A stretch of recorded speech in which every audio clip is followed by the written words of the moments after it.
Nous allons réciter un mala du mantra du Bouddha Shakyamuni afin d'accumuler des mérites et de purifier des fautes.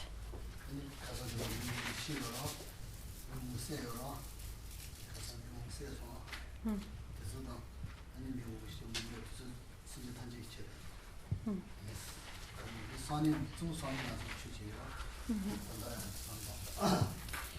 Donc, nous allons développer la motivation d'atteindre, grâce à ces pratiques, dédier ces pratiques à l'obtention de l'état de Bouddha pour le bien de tous les êtres et avoir une pensée particulière pour ce qui s'est passé ces derniers jours.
Geshe-la va poursuivre l'enseignement commencé ce matin sur la précieuse vie humaine.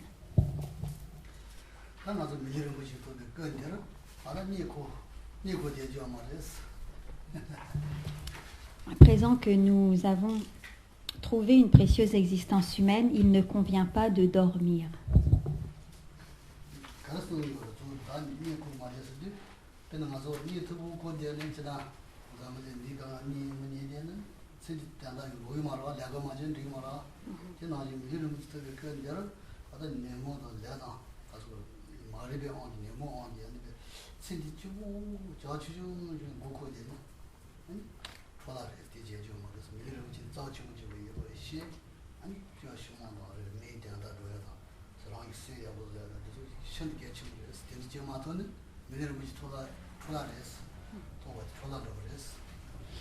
Lorsqu'on dit qu'il ne convient pas de dormir, cela signifie que lorsque nous dormons, nous n'avons pas d'activité particulière, nous ne travaillons pas, nous n'avons pas d'activité et nous sommes donc en quelque sorte inertes. Et si, une fois que nous avons obtenu cette précieuse existence humaine, nous sommes inertes, c'est-à-dire si nous ne profitons pas de cette occasion spéciale pour améliorer pour transformer notre esprit, pour éliminer les perturbations mentales, pour ça nous adonner à la pratique, eh bien c'est comme si nous gaspillons cette précieuse occasion et comme si nous gaspillons toutes les occasions que nous sont données par cette opportunité d'avoir repris naissance et d'avoir obtenu une précieuse existence humaine.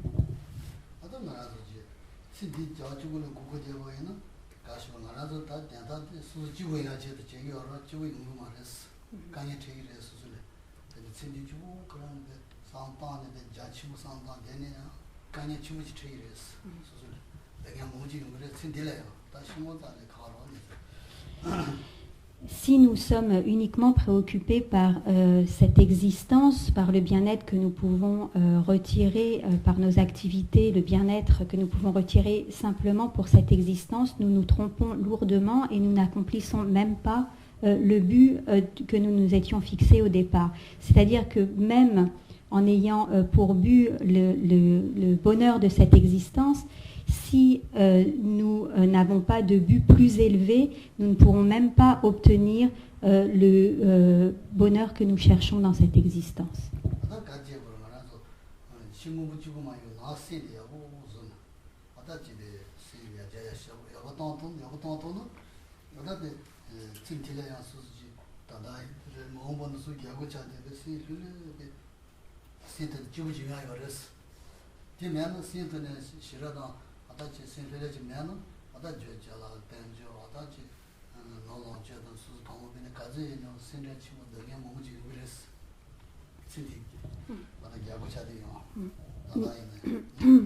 Notamment si nous sommes simplement préoccupés par le bien-être de cette existence, si nous ne faisons pas effort pour transformer notre esprit, pour progresser dans le développement des émotions positives, et si nous ne faisons pas effort pour réduire au moins les émotions négatives, nous n'obtiendrons pas dans cette existence un bien-être satisfaisant. En effet, au moment de la mort, notamment, nous serons extrêmement perturbés par un fort attachement à cette existence et nous ne pourrons même pas mourir l'esprit tranquille. Donc, même pour cette existence, c'est extrêmement préjudiciable de se préoccuper uniquement d'un bien-être temporaire et de ne pas développer notre esprit.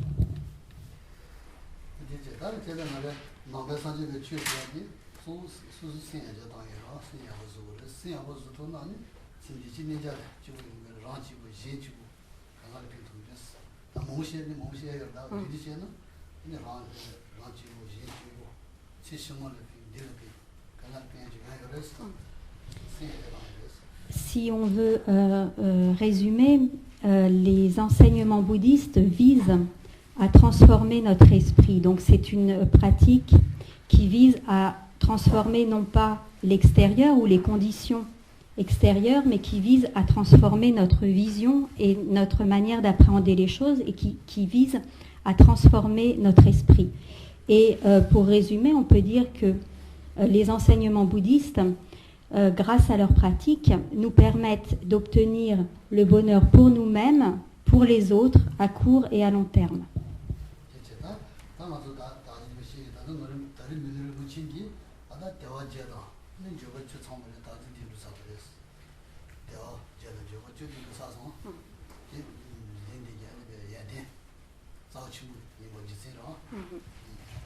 Ce matin, on a expliqué en quoi une vie humaine pouvait être qualifiée de précieuse. Et une vie humaine, donc, peut être qualifiée de précieuse dans la mesure où elle remplit certaines conditions que sont l'obtention des 8 libertés et des 10 attributs.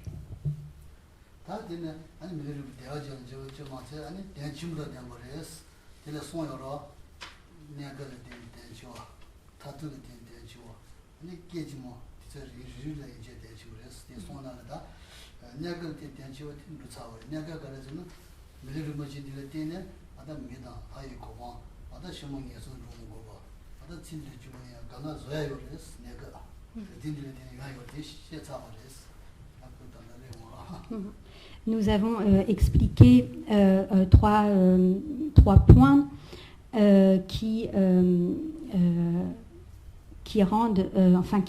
appuient le fait que cette existence humaine est extrêmement bénéfique. Nous avons dit donc que cette précieuse existence humaine nous permettait de réaliser des buts temporaires, des buts ultimes, et qu'elle permettait également d'obtenir un bonheur d'instant en instant, de minute en minute, d'heure en heure, etc. Donc nous avons vu ce matin le premier point, c'est-à-dire que cette précieuse existence humaine nous permettait d'obtenir des buts temporaires, et notamment nous permettait, grâce à la pratique, d'obtenir pour les vies futures une précieuse existence humaine, réduire et nous libérer des souffrances les plus grossières.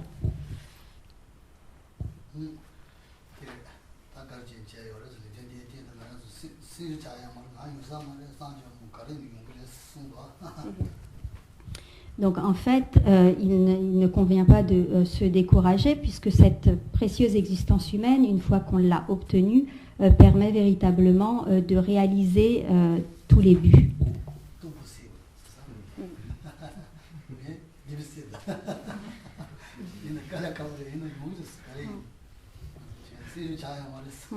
Donc, même si c'est difficile, il ne faut pas se décourager, car tout est possible, tout est faisable grâce à cette précieuse existence humaine.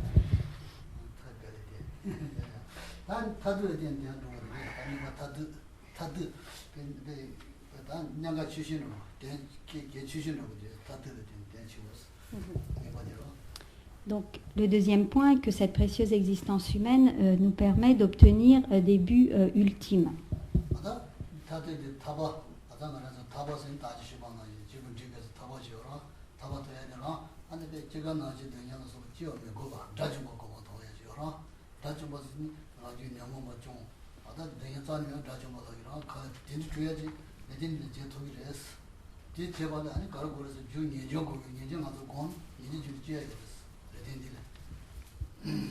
Comment obtenir les buts ultimes? Donc, un des buts ultimes est la libération du cycle des existences.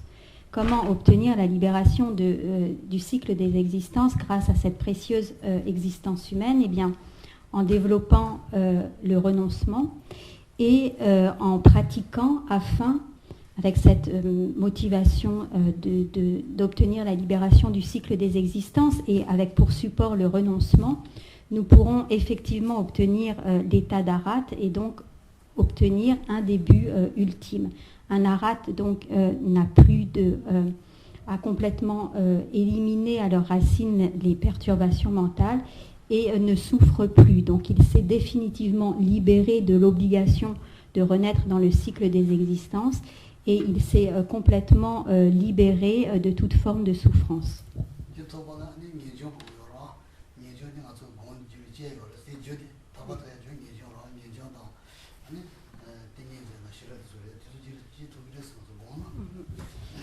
Et grâce à cette précieuse existence humaine, nous pouvons développer le renoncement, nous pouvons développer la pratique de l'éthique, la pratique de la concentration et la pratique de la sagesse, qui sont les causes de la libération du cycle des existences et donc de l'obtention de l'état d'Arat.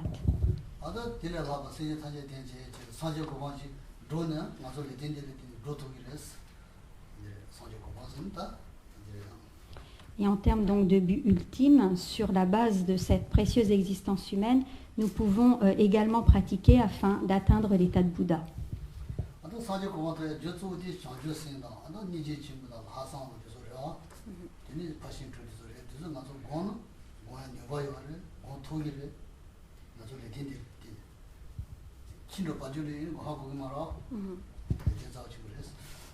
Et sur la base de cette précieuse existence humaine, nous pouvons donc obtenir l'état de Bouddha parce que nous avons la capacité de développer ces causes que sont le développement de l'esprit d'éveil, le développement de la compassion, de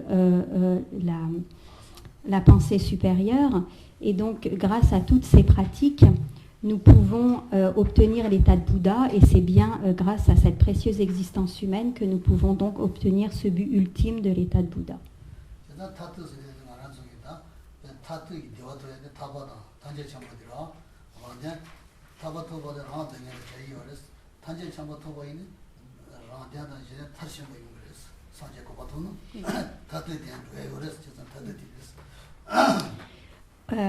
On parle de but ultime dans la mesure où ces réalisations donc, de l'état d'Arat et de l'état de Bouddha permettent, donc l'état d'Ara permet d'accomplir le bien ultime pour soi-même, c'est-à-dire la libération de toute souffrance, et l'état de Bouddha permet de réaliser non seulement le bonheur ultime et permanent pour soi-même, mais également pour autrui.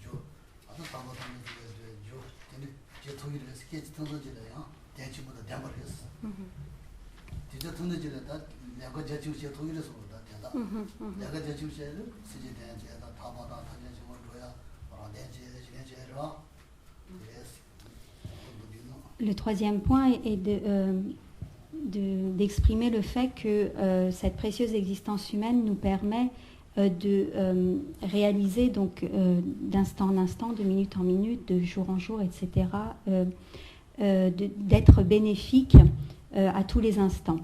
Et en effet, donc, grâce à cette précieuse existence humaine, nous pouvons accomplir de vastes pratiques, mais nous pouvons également faire une offrande de lumière, réciter quelques mantras, et cela, donc, même ces quelques instants consacrés à la pratique, peuvent être des causes de l'obtention de l'état de Bouddha lorsqu'ils sont effectués avec la motivation adéquate. Donc, c'est pour cela que cette précieuse existence humaine peut être utilisée à chaque instant de manière optimale.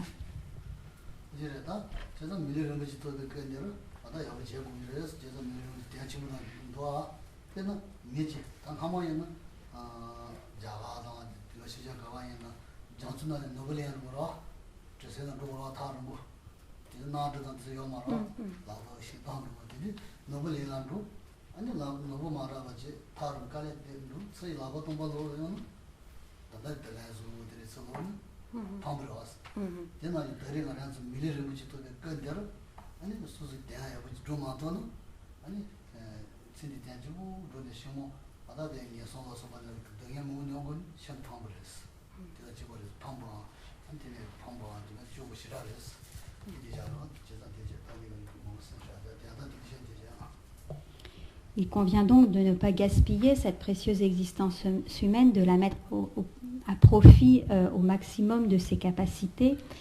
Sinon, cela serait comme si, donc dans les temps anciens, lorsqu'on embarquait sur un navire avec des rames, une galère, donc il fallait fournir beaucoup d'efforts, qu'il fallait beaucoup ramer pour arriver jusqu'à une île où il y avait un précieux trésor, et puis qu'on revenait à vide, c'est-à-dire qu'on laissait le trésor, donc ça ne se voit pas, c'est quelque chose qui aurait été considéré comme de la folie. De la même manière, donc si nous obtenons cette précieuse existence humaine et que nous n'en faisons rien, que nous ne l'utilisons pas pour améliorer au moins notre sort, c'est-à-dire pour au moins ne pas renaître dans les voies d'existence inférieures, pour ne pas nous libérer au moins de cette souffrance de renaître dans les voies d'existence inférieures et donc de continuer à s'assurer une renaissance humaine, eh bien, donc si nous n'agissons pas de cette façon, cela est un formidable gaspillage.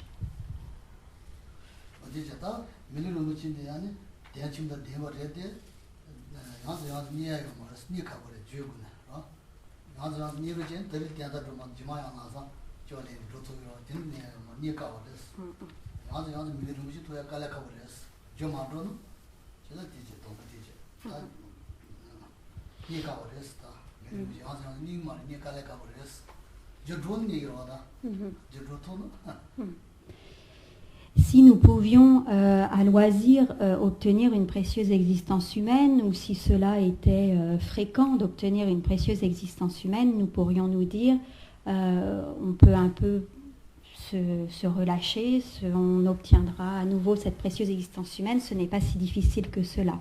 Mais il n'en est pas ainsi. En fait, on dit qu'obtenir une précieuse existence humaine est une chose extrêmement rare, qu'elle est très difficile à obtenir.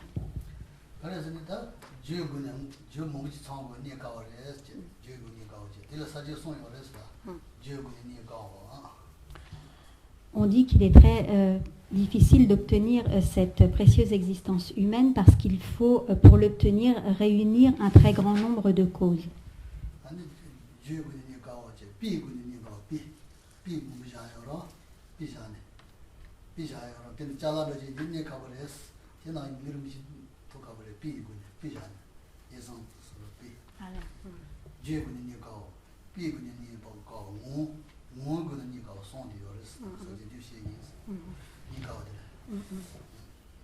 Donc on dit que cette précieuse existence humaine est difficile à obtenir.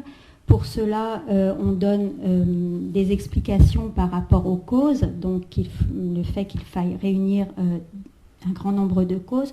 Deuxièmement, on explique cela par rapport à des exemples. Et troisièmement, on explique cela par rapport à l'essence.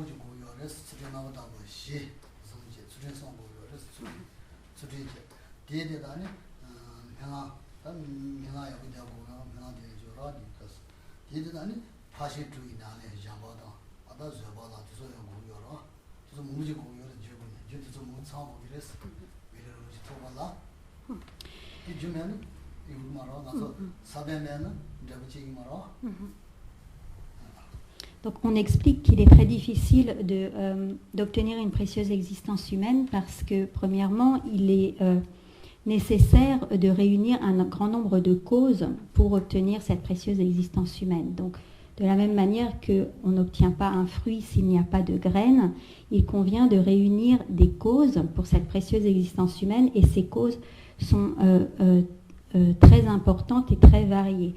Il faut notamment avoir une bonne pratique des différentes formes d'éthique. Il faut également avoir une bonne pratique des 6 perfections transcendantes. Ne sont pas. Parchindo, supreme,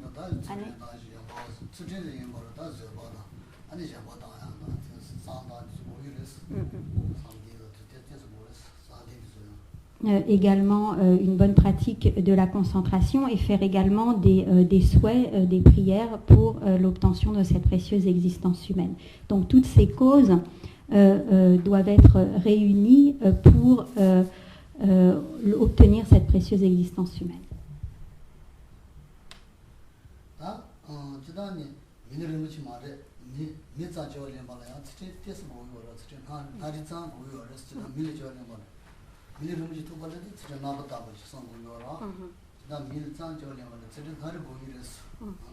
Et sans parler de la précieuse existence humaine, pour obtenir une, entre guillemets, simple existence humaine, il convient déjà d'avoir une bonne pratique de l'éthique.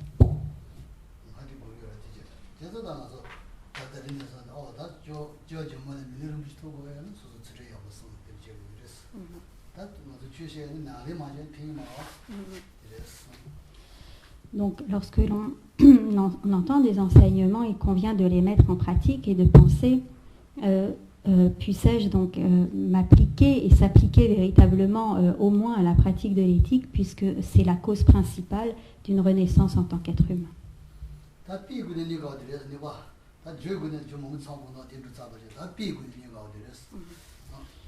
Donc à présent, au travers d'exemples, donc montrer la préciosité de l'existence humaine et sa rareté au travers d'exemples.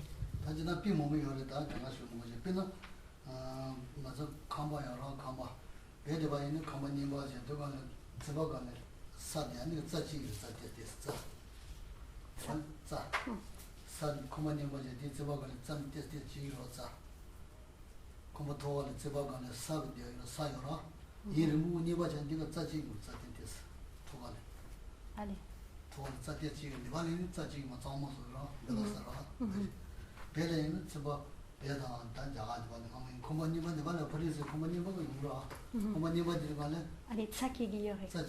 Allez.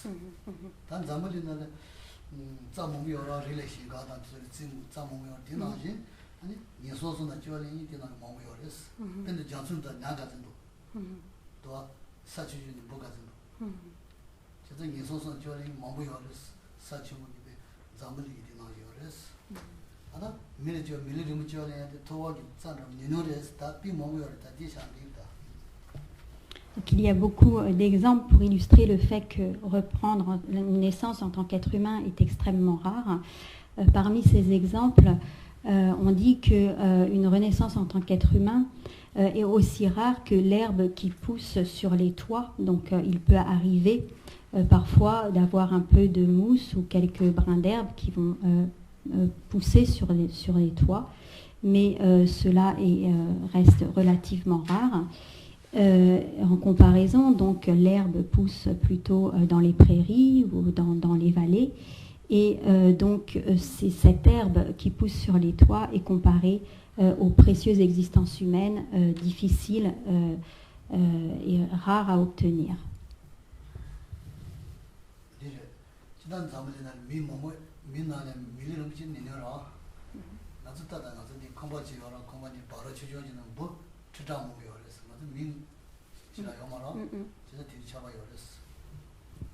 Et on peut comprendre aussi que l'existence humaine est rare, même une simple existence humaine est rare si on la compare à la quantité infinie d'insectes qui vivent par exemple sous le même toit que nous, donc dans une maison, il y a 2-3 personnes, combien d'insectes de différentes tailles se trouve-t-il donc en comparaison à l'existence humaine, ce qu'on peut voir, donc les animaux, les insectes sont bien plus importants que les êtres humains.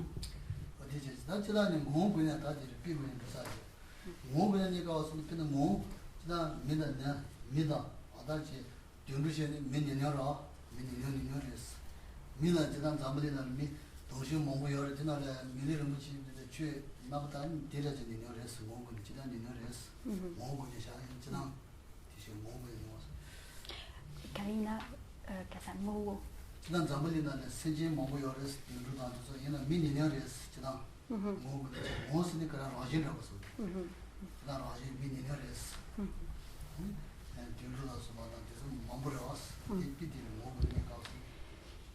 La rareté de cette précieuse existence humaine par rapport à l'essence signifie, donc l'essence signifie naturellement.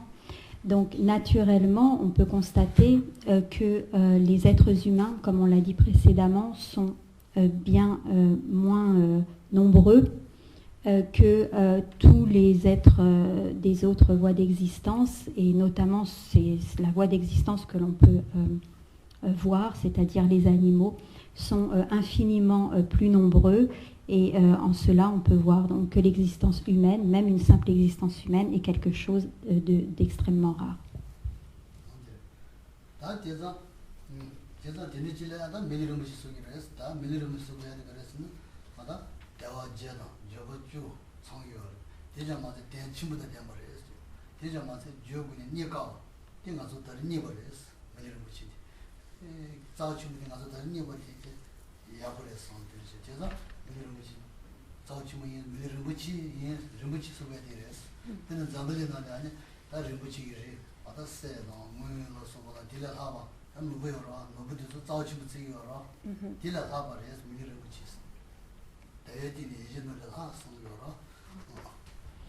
En raison de sa rareté, de la difficulté de l'obtenir, cette existence humaine, donc comportant les 8 libertés et les 10 attributs, est qualifiée de précieuse.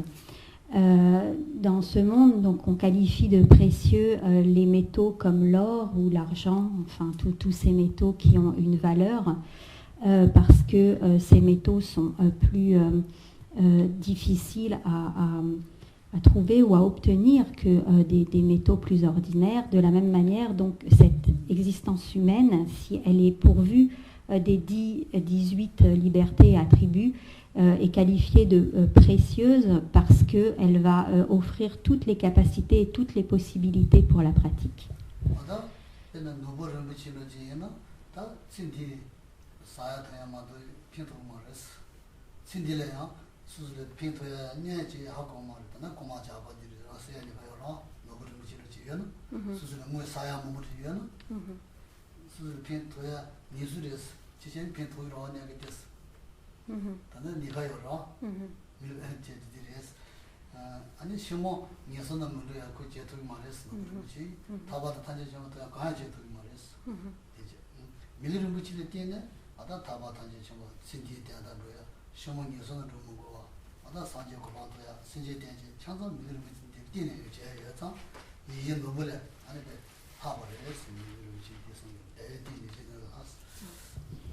On dit que cette précieuse existence humaine est plus précieuse qu'un joyau qui pourrait exaucer des souhaits temporaires, comme par exemple nous procurer une vie prospère, matériellement parlant. Donc si nous trouvions un joyau, nous pourrions le convertir en argent pour pouvoir nous assurer un grand nombre de biens matériels, mais ce joyau n'aurait jamais le pouvoir de nous protéger des renaissances dans les voies d'existence inférieures. Il n'aurait pas le pouvoir, il ne pourrait pas servir de support à la libération de toutes les souffrances, à la libération du cycle des existences et à l'obtention de l'état de Bouddha. Au contraire, donc, cette précieuse existence humaine est plus précieuse qu'un tel joyau, puisque grâce à son support, nous pouvons réaliser tous les buts temporaires de cette existence, mais également obtenir les buts temporaires pour les vies futures, mais également obtenir la libération du cycle des existences, donc d'abord des renaissances en tant qu'être humain. Cette précieuse existence humaine nous permet de prolonger notre pratique, d'obtenir la libération du cycle des existences et le but ultime de l'état de Bouddha.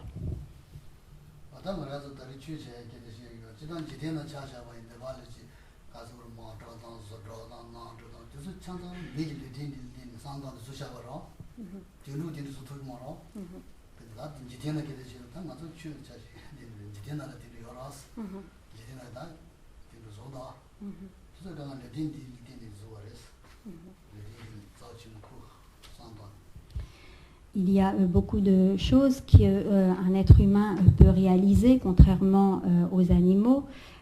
Tout ce que nous pouvons, tout ce qui a été réalisé par la technologie naît au départ d'une activité humaine, comme la construction de maisons, d'usines, d'avions, etc. Donc on voit par là que l'homme, grâce à ses capacités, est capable de faire des choses assez extraordinaires, mais encore plus que cela, que ses productions matérielles, en transformant son esprit et en pratiquant ce qui est enseigné, l'esprit, enfin l'être humain, le support d'être humain peut être un support extrêmement précieux pour nous conduire à la libération du cycle et à l'état de Bouddha.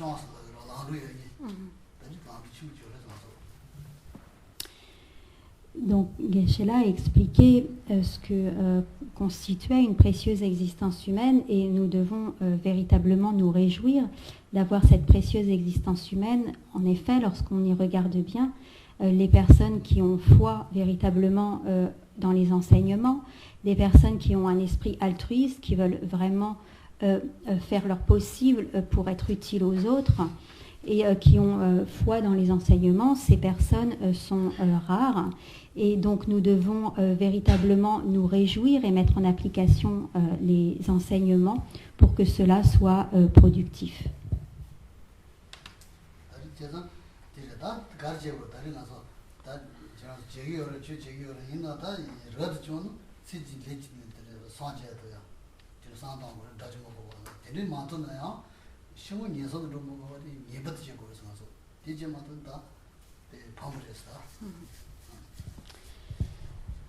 Pour utiliser de manière optimale cette précieuse existence humaine, nous devons associer à nos pratiques la motivation d'obtenir l'état de Bouddha pour le bien de tous les êtres.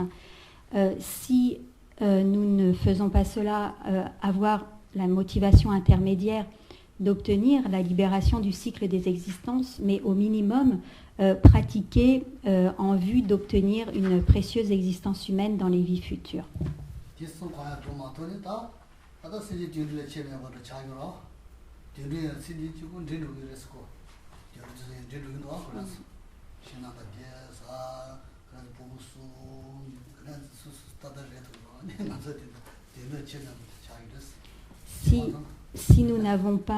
Si nous ne développons pas un de ces trois états d'esprit, alors nous gaspillerons notre précieuse existence humaine et nous aurons une vie qui pourra en quelque sorte s'apparenter à celle des animaux, puisque les animaux donc ont une vie dans laquelle ils s'occupent principalement de leurs besoins immédiats, de trouver à manger, à boire, de dormir, de s'occuper de leurs petits, et leur vie s'écoule de cette façon.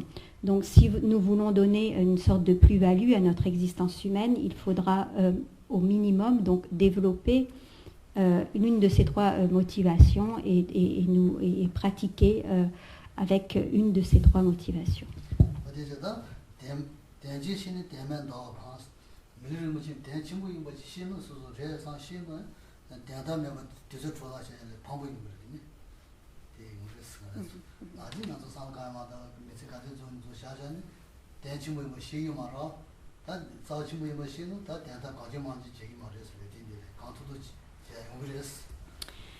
Lorsque nous prenons vraiment conscience de la préciosité de cette existence et de tout le potentiel dont nous pourrions disposer pour pratiquer et pour obtenir des résultats grâce à cette précieuse existence humaine, quand nous avons vraiment cette conscience aiguë, nous considérons des activités futiles comme des pertes de temps et un gaspillage de temps extrêmement préjudiciable.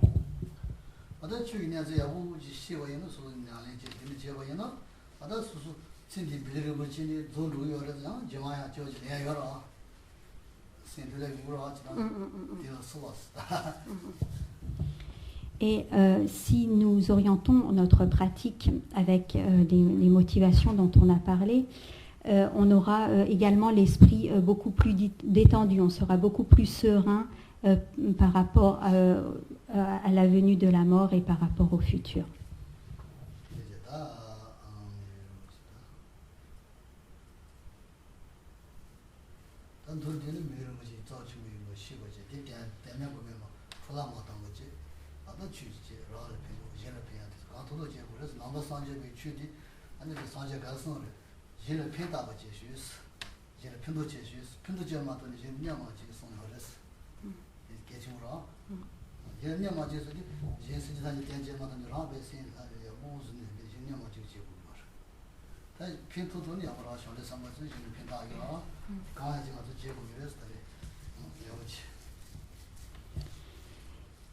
Donc il est très important de prendre conscience de la préciosité de notre existence, disponible et qualifiée pour la pratique, et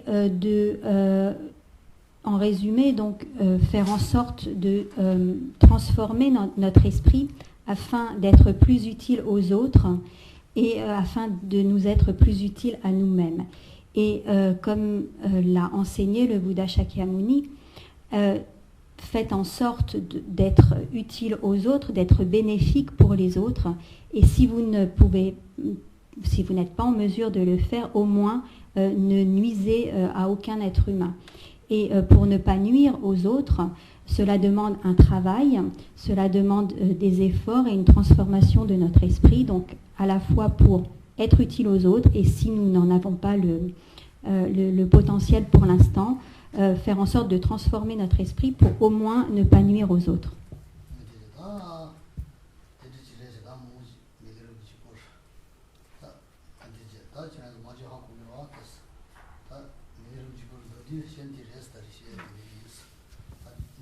Donc voilà ce que voulait dire aujourd'hui Geshe-la à propos de la précieuse existence humaine.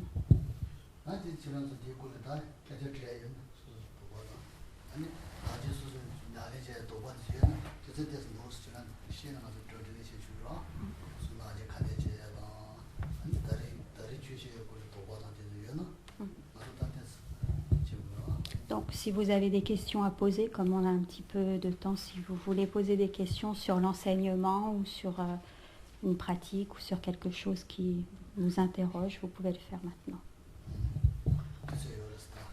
On a le temps. J'ai juste pas bien compris la différence entre du coup un arat et un bodhisattva. Parce que si les deux peuvent aider les autres êtres. Oui, quelle différence il y a à ce niveau-là? Ouais. Drachampa, dans Chakshu Sempa qui.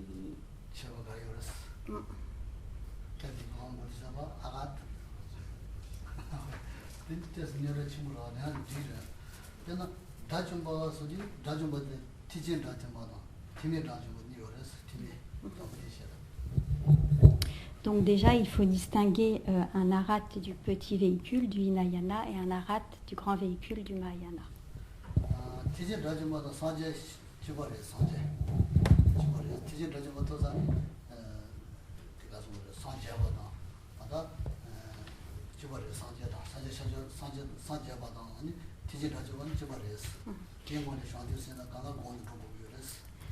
Donc un arhat du grand véhicule ou un Bouddha, en fait, c'est la même chose. C'est simplement une façon de désigner différente, mais ça correspond à la même chose.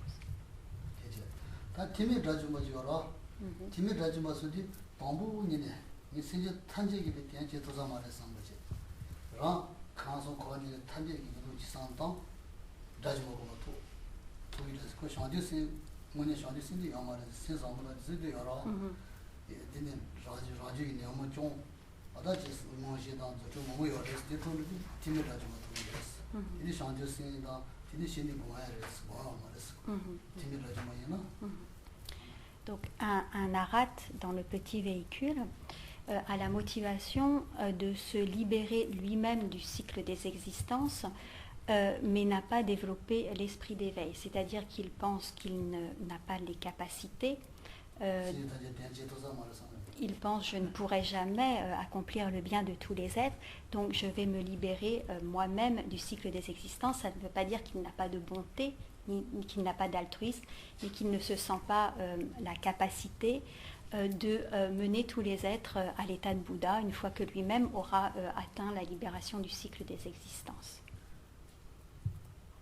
Oui, mais on a dit tout à l'heure que l'arahat, alors peut-être pas celui du petit véhicule, mais qu'il a la capacité d'aider les autres. Qu'il sait comment, lui-même comment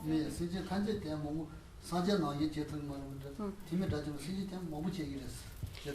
Effectivement, il a la capacité d'aider beaucoup d'êtres, mais il n'a pas les mêmes capacités qu'un Bouddha, et il n'a pas non plus la même motivation, puisqu'un Bouddha a non seulement la motivation d'aider tous les êtres, et il en a la capacité, alors qu'un arhat n'a pas cette motivation, mais il peut malgré tout aider un grand nombre d'êtres, mais pas tout le... Mais...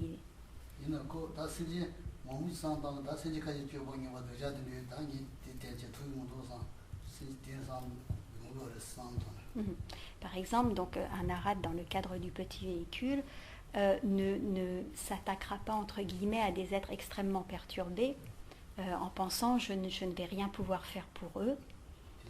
Donc s'il n'a pas de connexion particulière avec ces êtres, il n'agira pas en leur faveur. Contrairement à un Bouddha qui a la motivation et la capacité d'être en lien et d'aider tous les êtres à un moment ou à un autre. Mais il pourra aider quand même. Mais même un arhat du petit véhicule, grâce à sa réalisation, peut quand même aider un grand nombre d'êtres.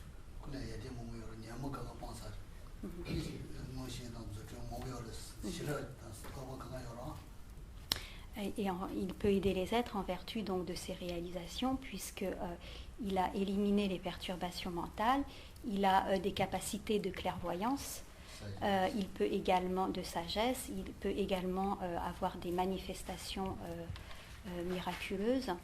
Donc il peut véritablement aider les êtres de cette façon, mais pas forcément tous les êtres. Un grand nombre d'êtres, c'est la différence en fait.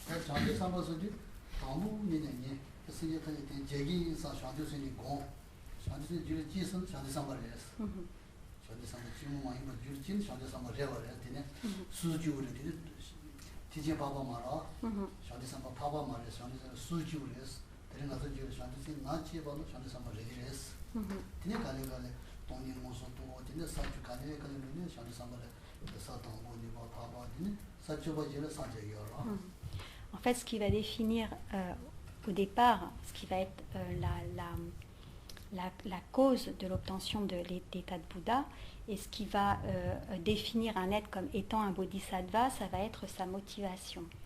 Donc même un être qui n'a pas de grande réalisation, ou à partir du moment où il fait naître en son esprit l'esprit d'éveil, il est considéré comme étant un bodhisattva. Et c'est grâce à cette graine que ses pratiques ultérieures vont le mener à l'état de Bouddha, où ces réalisations lui permettront d'être vraiment en capacité d'aider tous les êtres.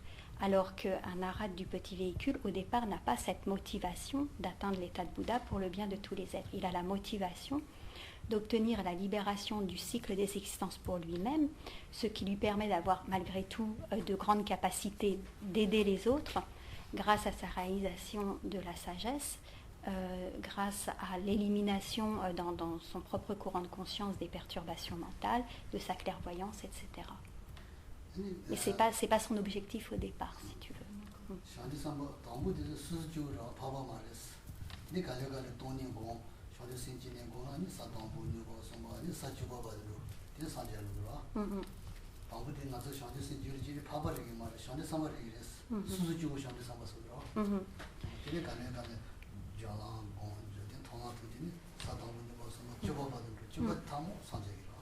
Au départ, un pratiquant du grand véhicule fait naître en lui l'esprit d'éveil, et à partir du moment où cet esprit d'éveil est né de manière stable sur son courant de conscience, c'est un bodhisattva. Ça ne veut pas dire pour autant qu'il a la réalisation d'un arhat, même du petit véhicule, et qu'il est libéré du cycle des existences. Il devra cheminer au long des 10 terres de bodhisattva, au terme desquels il atteindra effectivement l'état de Bouddha et sera vraiment en capacité, conformément à sa motivation de départ, d'accomplir le bien des êtres.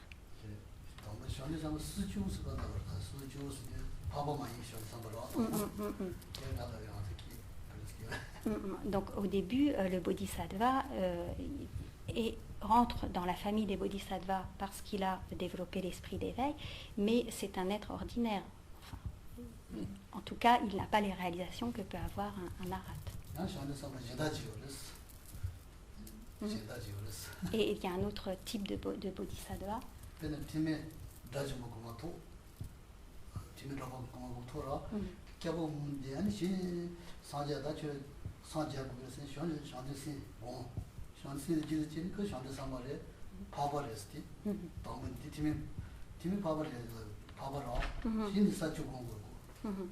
Donc un autre type de bodhisattva, c'est-à-dire une autre manière de procéder, en quelque sorte.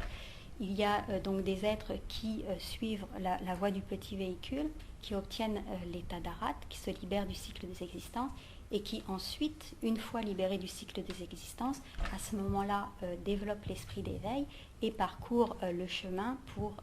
ils font une sorte de halte ou d'étape à ce stade d'arhat, et après ils reprennent la voie pour obtenir l'état de Bouddha. Et sinon, les bodhisattvas qui, dès le départ, développent l'esprit d'éveil.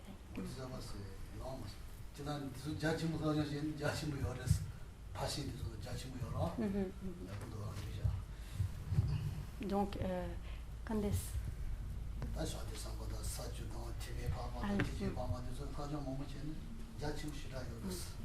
donc ces études des différentes terres, des différents chemins sont extrêmement vastes. Donc un bodhisattva doit parcourir ces terres et ces chemins, il doit développer aussi les perfections transcendantes. Donc ça fait partie donc d'un enseignement très complexe et très vaste pour vraiment détailler toutes ces étapes, tous ces chemins. Oui, parce que là, en fait, on parle de l'état d'arhat, c'est-à-dire qu'en fait, on parle de la voie du bodhisattva. Donc on parle d'un schéma, d'un chemin. J'ai pas bien compris là. On parle de l'état d'arhat, on parle d'un état donc, qui est obtenu à un moment, tandis que oui. la voie des bodhisattvas, c'est un chemin. Au départ, tu veux dire. Justement, est-ce que là, vous pourriez faire un enseignement sur les terres et les chemins? Salam Kola. Il en a déjà fait, mais il pourra en refaire.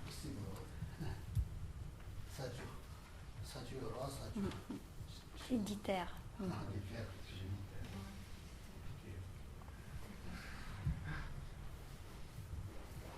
une petite question. Je ne comprends pas pourquoi on oppose des objectifs entre guillemets mondains, des objectifs qu'on peut souhaiter pour cette vie, et des objectifs temporaires, spirituels. Pour moi, il n'y a pas de contradiction entre vouloir obtenir des choses pour cette vie et puis vouloir obtenir des réalisations. Donc, je ne comprends pas pourquoi on oppose.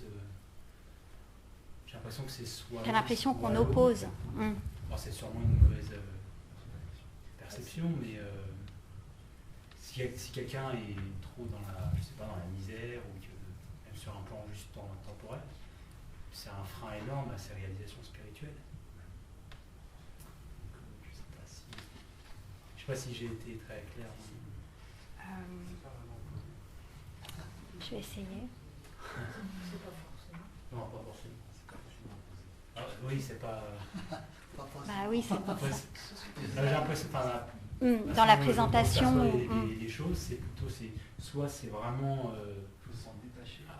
être à, comment dirais-je, à 100% dans les enseignements du Dharma et oublier tout le reste, mais c'est difficile parce qu'on vit dans le monde et que c'est pas possible.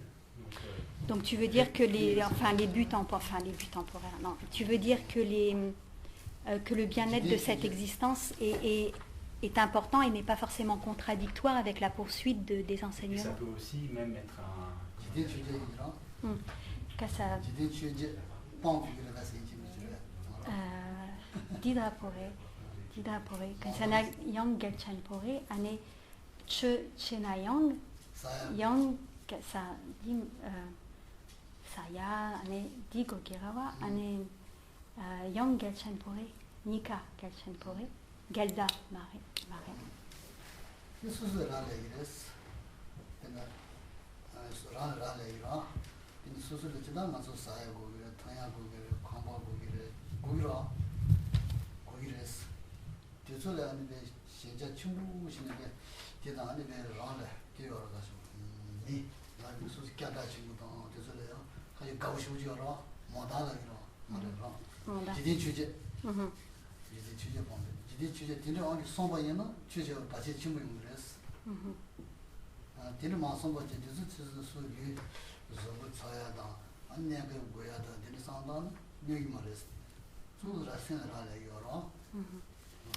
En fait, ce qu'il faut comprendre, c'est qu'il y a certaines choses, ce qu'on appelle les 8 principes mondains, donc plus que les objets extérieurs matériels, plus l'état d'esprit qui est associé à la possession de certaines choses, qui vont faire obstacle à la pratique du dharma. Donc par exemple, le désir d'être célèbre, d'être reconnu, donc tous les principes mondains, ce qu'on appelle les 8 principes mondains, qui vont développer l'orgueil, qui vont développer les perturbations mentales plutôt que de les réduire, vont entraîner des obstacles donc évidemment, on a besoin de boire, de manger, de se vêtir, d'avoir un toit, un travail, etc. Mais ce n'est pas un but en soi. Ces choses ne sont pas recherchées en elles-mêmes, mais comme simplement des moyens de subsistance et puis des moyens de nous permettre de pratiquer aussi. Mais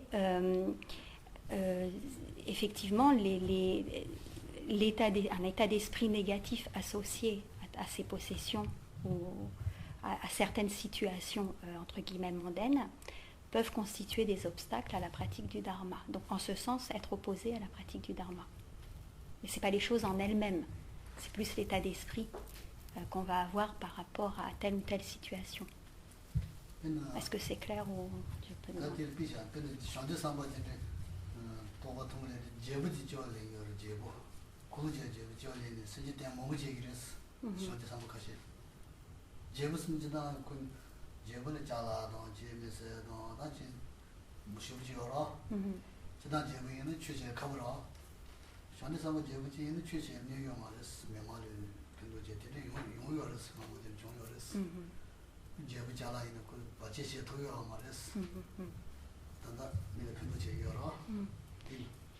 Par exemple,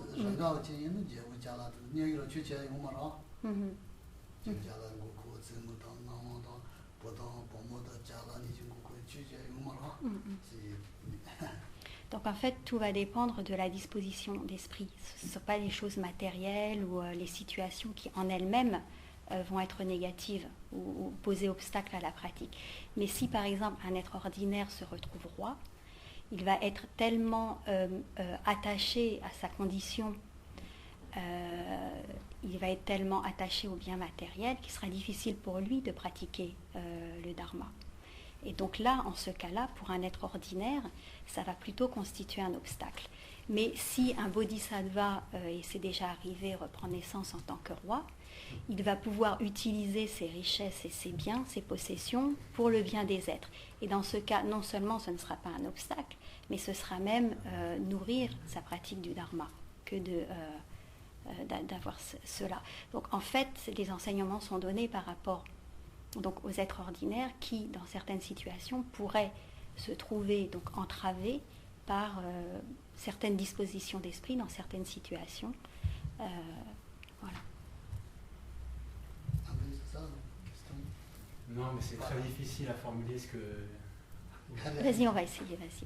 Non, mais je vais réfléchir, C'est-à-dire dans la manière dont sont exposés les enseignements, tu as l'impression qu'on oppose un petit peu les buts... La vie ordinaire, plus que les principes mondains, c'est plutôt la vie ordinaire, entre guillemets, les objectifs qu'on peut avoir, professionnels, familiaux, enfin...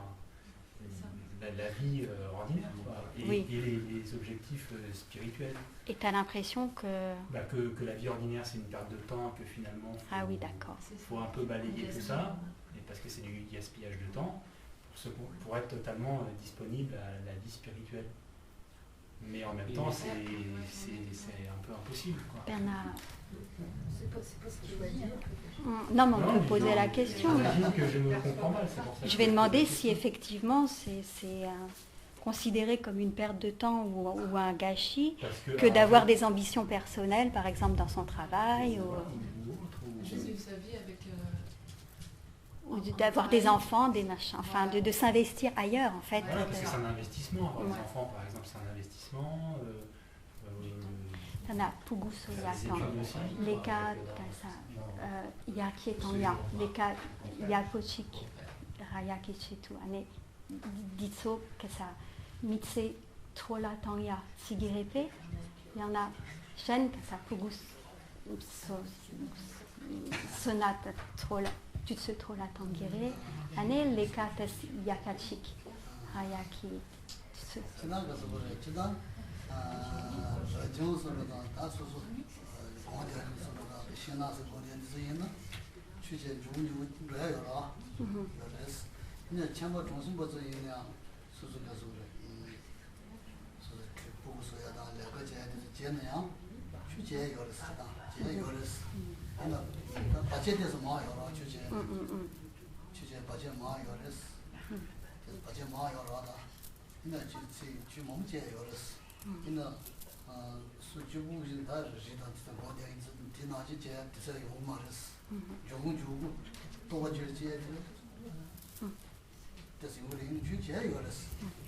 Alors, dans une certaine manière, on dit que le fait d'être moine ou d'être nonne permet de se consacrer davantage à la pratique, et notamment pour la concentration mentale, qui est quand même un point très important.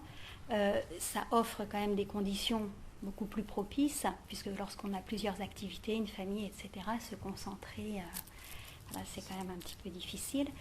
Donc ça offre vraiment des conditions optimales pour pratiquer, le fait de cet état de moine ou de nonne.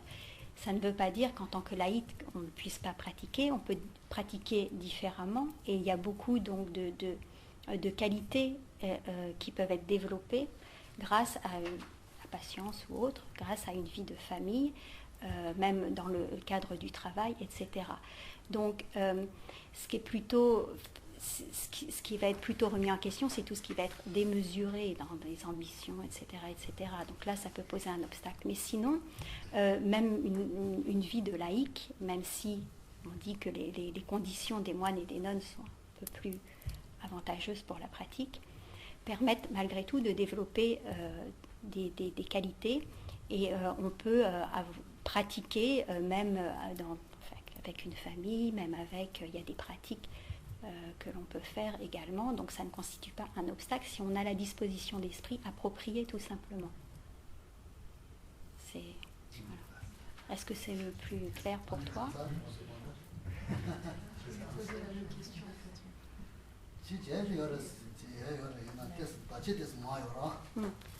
Donc il y a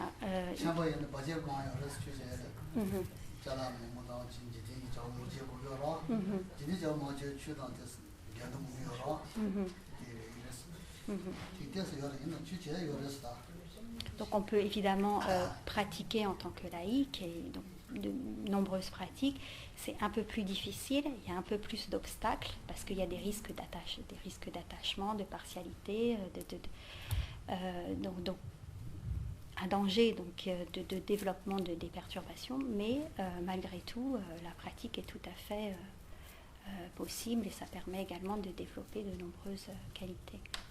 자바라 저기는 주마제 사니 주제되는 가보라. Et évidemment, donc, si on est moine ou nonne et puis qu'on se contente juste de manger, de boire et puis de dormir, ça ne sera pas mieux.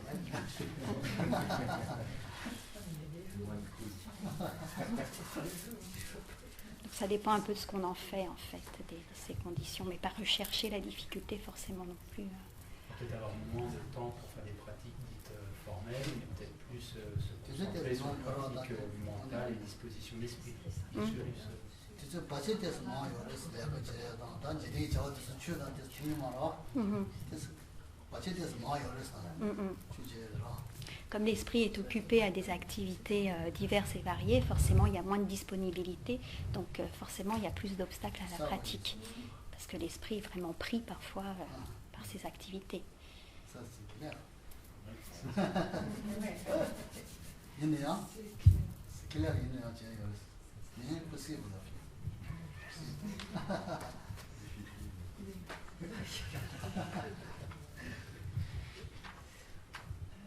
juste une question qui n'a rien à voir, mais quand on écrit par exemple pendant les enseignements, qu'après on remet au propre, qu'est-ce qu'on fait des brouillons? Est-ce qu'on peut les jeter ou pas? Ça, tritu yang anit sangma soyaki chetu, yang nangla, yang yo sangma soge, anit di kaisa keni lusan, dans la luna kaisa. Donc tu les brûles.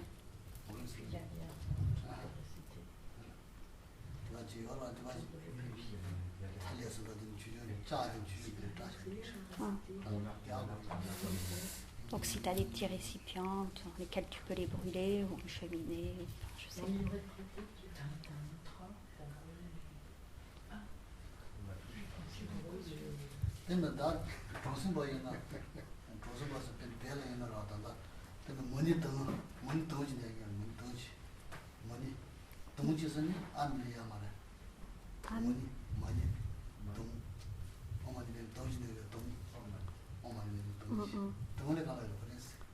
Dom.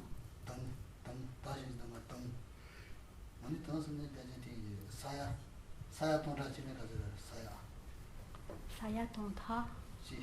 Chic. 100 000. 100 000 va arriver.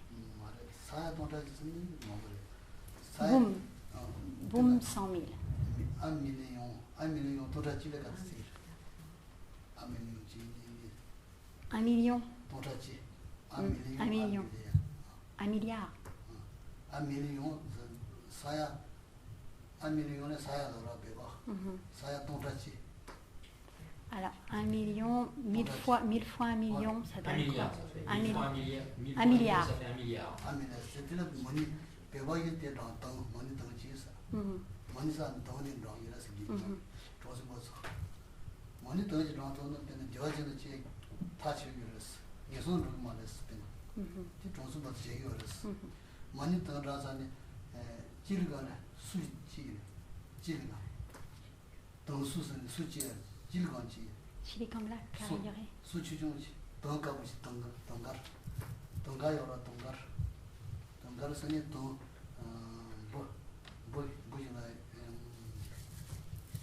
돈가를 간다 돈가를 쓰고 돈가를. 빠이지마.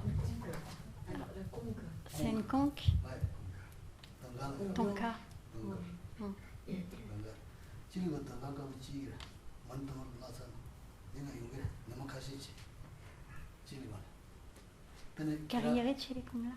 지금갈래다 돈가부지 이거를 했지 봐. Tonka. 돈가스는 뒤로 가서. 왜 공스다 공 치고지 뭘 가보. Moi, je comprends pas le sens. Est-ce qu'il y a quelque chose sur la langue en utilisant une conque? money 당질라나? 아니 질거는 따생으로 따생. Tatsan yore. 따생으로 질거는 뭐니 더 Allez, 아니 내가 더 가면 아이 아들. allez. Trouve pas. 싸워 이거. 누구한테 손을 대게 말해. 안 그래. 가고 치중 이거 치중지. 치중지 이거 더 가고 치중. Mais sous qui chile. 수수 미니 저런 문 동지 라나. 문 동지 라 사서는 아니 질거는 문 동지 더 가고 이거 그래서. Ton ya yore. 파이어를 뭐지 뭐가 저기든 내가 차요.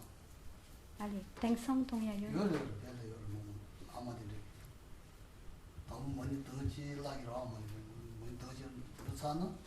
아니 지금 뭐더 가지고 거를 어디 있어다. Ani Ngensong là qui est marré. 따세 Tatsan yongere. 아니 지는 그 여지는 지기에 예술을 하는 거 같은데. 여지는 된 좀 사세요. Donc, pour illustrer le fait qu'il y a tout de même des pratiques à faire lorsque l'on est laïque, peu là.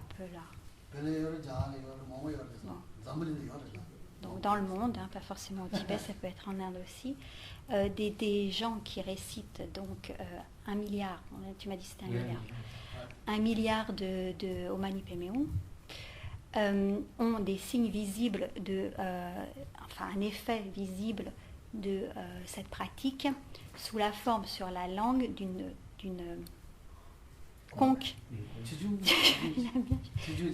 d'une toute petite conque blanche qui apparaît sur la langue. Donc c'est comme des signes visibles qu'on peut voir des effets de la pratique, donc d'une pratique sincère et permet également donc ces récitations, donc avec la disposition d'esprit évidemment appropriée, donc de manifester de tels signes miraculeux et permet aux personnes qui ont effectué cette pratique, donc avec la bonne disposition d'esprit, de ne pas renaître, de fermer la porte aux voies d'existence inférieures, pas renaître dans les voies. Et c'est le signe aussi que ces personnes sont susceptibles de naître à Dewachen, dans la terre pure de Dewachen.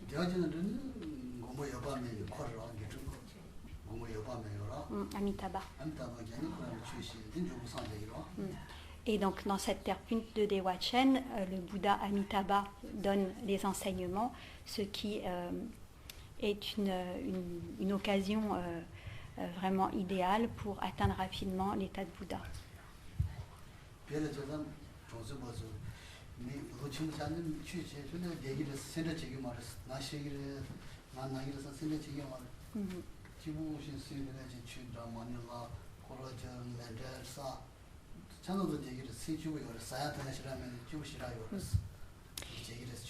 Et les personnes âgées donc, au Tibet qui ont pratiqué toute leur vie, donc des laïcs, ont l'esprit extrêmement serein et tranquille, donc arrivés dans leurs vieux jours.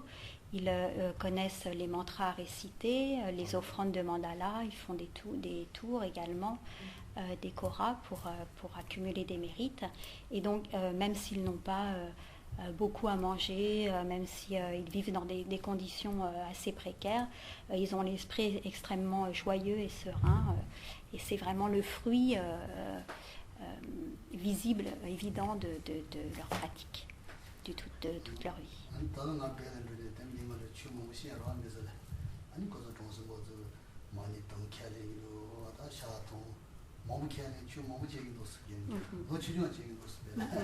Et donc, lors de son récent voyage au Tibet, donc, Geshe-la a constaté que même chez les jeunes Tibétains, il y avait vraiment une ferveur extraordinaire pour la pratique. Donc, il a vu beaucoup de personnes donc, pratiquer, réciter des mantras, faire des prosternations, etc.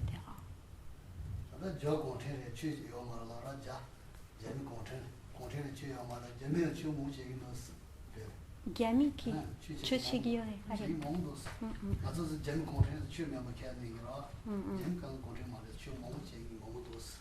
Et également donc des Chinois qui s'appliquent à la pratique également. Donc Geshe-la a vu aussi des Chinois qui pratiquaient.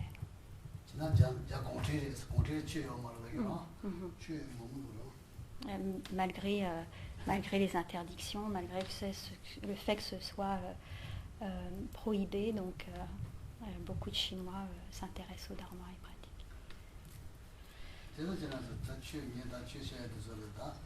주시에다 시에바자 마이마 이 냐리제 부르스 냐리제는 생각도 있는 치료 생각이래 생각이래 개침부레스 디마도 그 안주니 바자 샤샤는 편도서 영어です바차샤이로 디마도 영어です. Donc, simplement entendre des enseignements du Dharma pourra peut-être déposer quelques empreintes, mais cela n'aura pas un grand effet. Donc, lorsque l'on entend des enseignements du Dharma, vraiment l'urgence, enfin ce qu'il convient de faire, c'est de les mettre en pratique immédiatement. Donc, de mettre en pratique, mais simplement écouter les enseignements n'aura pas de grands bénéfices.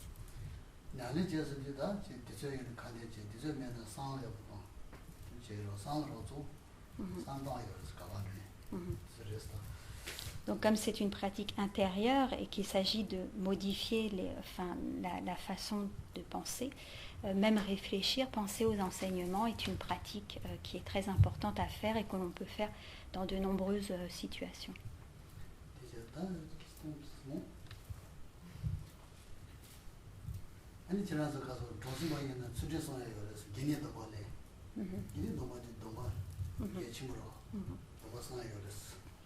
Et même si, en tant que laïc, il y a également une éthique à respecter, on peut aussi prendre des vœux de laïc.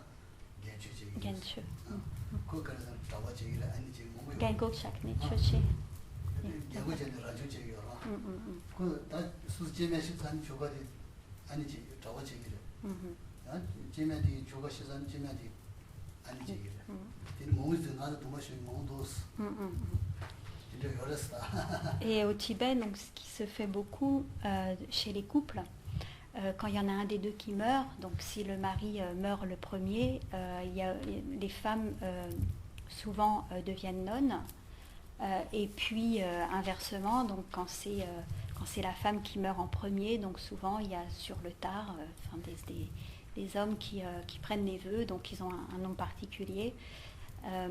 Donc c'est des personnes donc, qui, après la mort de leur conjoint, prennent les vœux et respectent l'éthique des moines ou des nonnes.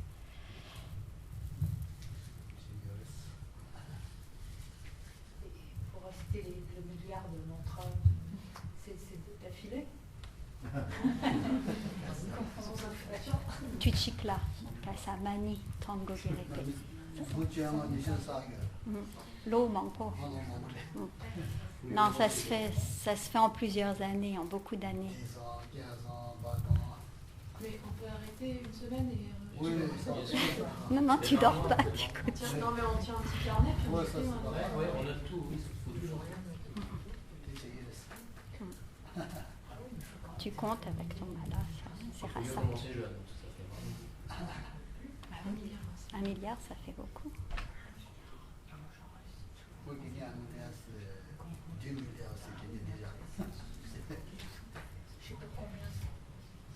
après, on ne peut plus faire les autres pratiques. C'est ça?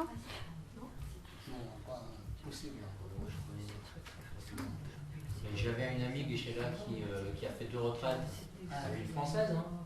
Et les militaires d'Abo Kabylie avaient demandé justement qu'elle fasse une accumulation de Omani Pemeong. 1 milliard.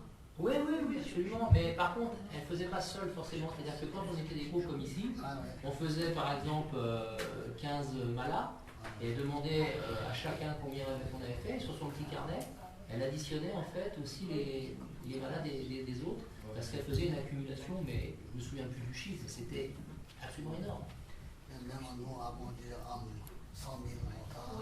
On l'a fait ici, je crois,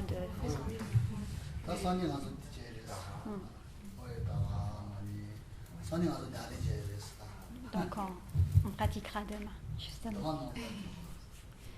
Il y a d'autres signes que Taksen Shantai beaucoup pratiqué. 아니 배 가서 영원 요원도야 다 스스로 요원도야 다 니가 디바다는 나가는 도와다 배 여기 땅에 열었으니까 니가 땅에 내가 세우다요 디바다는 무슨 나가를 필요해 영어 차야 아다 예리게 도야다 여기 땅에 열었어 아니 내가 나서 요로야 다 Donc en fait, oui, il y a de nombreux signes du fait que les perturbations mentales en fait vont être fortement réduites. Et les rêves notamment vont être beaucoup plus clairs, des rêves auspicieux, par exemple des rêves de voler dans les airs, etc. Donc très clairs et très auspicieux, des signes auspicieux. Très paisibles aussi.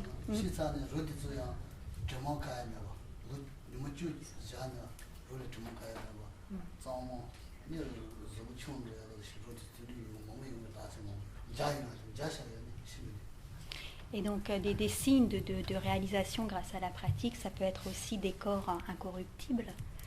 Le fait que le corps, même 10 ans après, ne soit pas décomposé ou ne dégage pas de mauvaise odeur.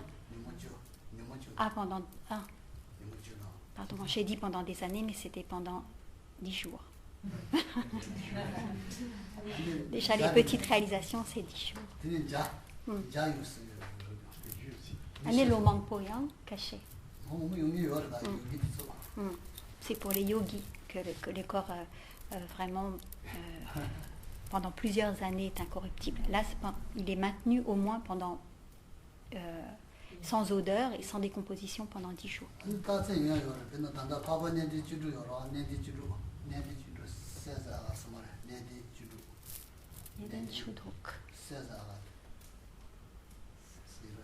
Les 16 arats sont...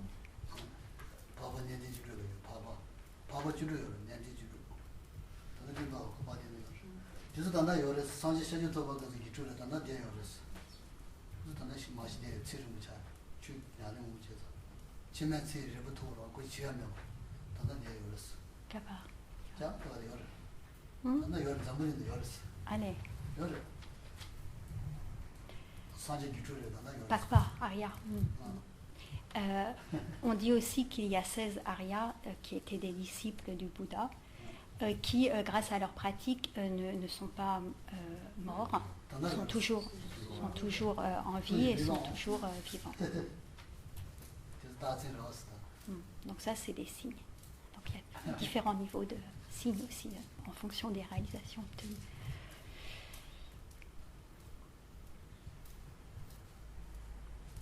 Vous avez parlé tout à l'heure de clairvoyance ou de bodhisattva ou arabe qui pouvaient savoir... Qui était clairvoyance qu'il y avait dans l'esprit des êtres. Donc ça veut dire qu'ils sont capables de lire dans l'esprit des autres, enfin Senchen qui a ça. Samlo à Kogira.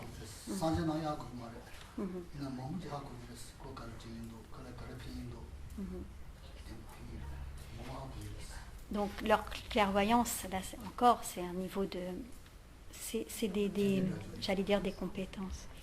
C'est des capacités différentes en fonction du degré de réalisation.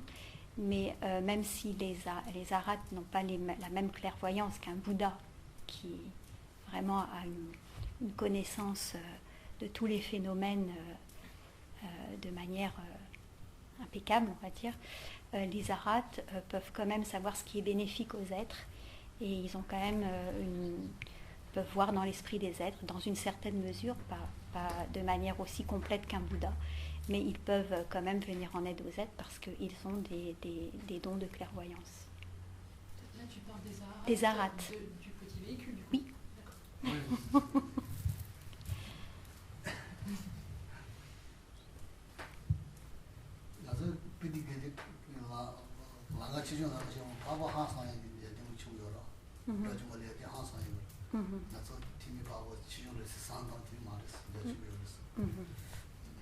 Que ça n'eût pas, tiens, pour y arriver.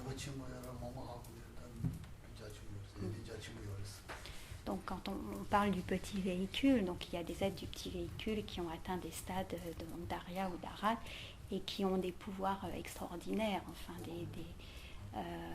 pouvoir de clairvoyance, de voler dans les airs, plein de donc petits véhicules, si on veut, quoi. C'est Oui.